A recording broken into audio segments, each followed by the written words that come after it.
don't know, I guess, is the passion there for this team? 4 games remaining, and obviously you're backed into a corner a little bit.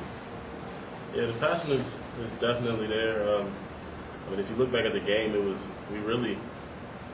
at the stats and everything on offense. I mean, we really dominated them. We drove the ball down the field the whole game, every drive. I don't know what happens in the red zone. We just can't put the points on the board. I don't know. They had a few big plays, and that was just the difference in the game. Coach always says the difference of 5 plays that'll make the difference in the game, and that's what happened. Really, the passion is definitely there.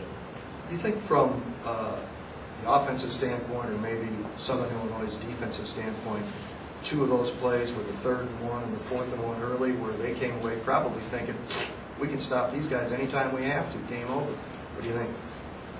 I mean, they got the job done, and we didn't. I mean, it comes down to really heart. Really, when you're talking about 3rd and 1, 4th and 1, things like that, that just comes down to heart. And knowing your assignments and getting the job done, really. It's really all heart. I mean, they just got the job done. Knowing what was at stake in that game, that it would have helped you control your own destiny. How can you not out-heart them in that situation? I mean, that's something I can't really answer that. It's just those guys got it done and we didn't. Donald, Andre touched on it a little bit. Is this team prepared for games during practice? I mean, we've heard it now from a couple of players that you got to practice like you play the games. Are you guys prepared? Or do you guys feel good about practice? I mean, we've had some practices where we come out and we're like, oh, well, that really wasn't a good practice. But for the most part, we practice good. It's just sometimes you get on game day and I don't really know, guys might miss their assignment, and it only takes one person to miss one assignment and it'll mess up the whole play. So, I mean, we feel like we prepared and practice good, but I mean, I don't know. Tony, it's not the end of the season. Of course, there's still plenty of football still to be played. How confident are you, knowing the guys in that locker room that you spend every day with, that this group's going to be able to rally together, put some wins together, and still hold that hope of what they want to get done and be able to get it done?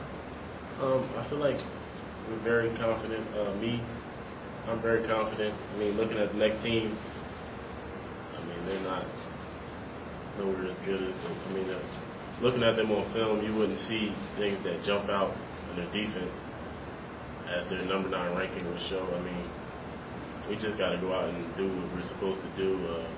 The offense, our skill players, we're going to have to make big plays. And we just got to make some big plays and get the job done.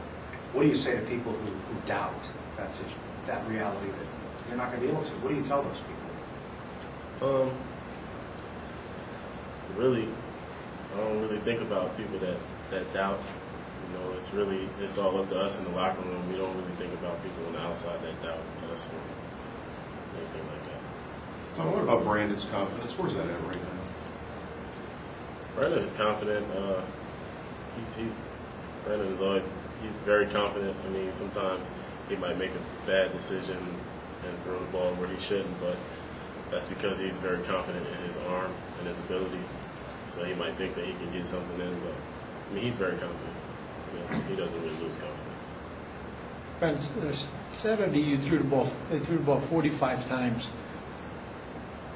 I know that you don't have any problem with that, but you can't throw the ball 45 times with YSU's offense and expect to win football games, right? I mean, you got to take what the defense is giving you. The defense we played last week, they stacked the box and blitz everybody, so it's kind of hard to run into the blitz. So I mean, we had to throw the ball, and then we went down 14-0 very quick. So I mean, we were down, so we were trying to come back. I don't know. We can't really. We got to take what the defense is giving you. If the defense is giving you the pass, then you got to take that. If the defense is giving you the run.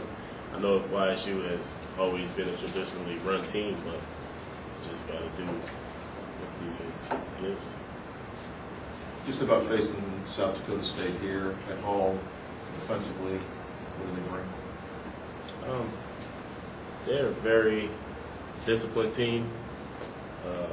They're physical. I mean, athlete for athlete, they don't match up. But I mean, potentially, you always hear potentially get you beat. we have a lot of potential. They do their assignment, and that's why they're winning their games. They're always in their places where they're supposed to be. So I mean, we just like I said, we're gonna have to go out and make big plays. Receivers, the ball goes in the air, you catch it, break tackles, and score.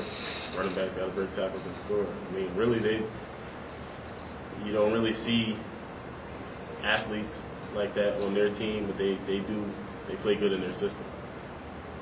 Donald, it's a couple of players, and you have said it, sometimes we're not in our right positions. I mean, after 7 games, shouldn't that be done already? Shouldn't that be a given, that players are going to be in the right spots? Yeah, I mean, it should, but it just hasn't gone the way it should go. We have some young guys in certain positions, and they're still learning. So we're trying to, I guess, do what we can do with those guys, and that's what we've been doing. I mean, we try to prepare as much as we could, watching film and making sure guys know what they're supposed to do. But as we see different defenses, like Michael Savage said, we see different defenses. Guys might forget what they're supposed to do or something like that.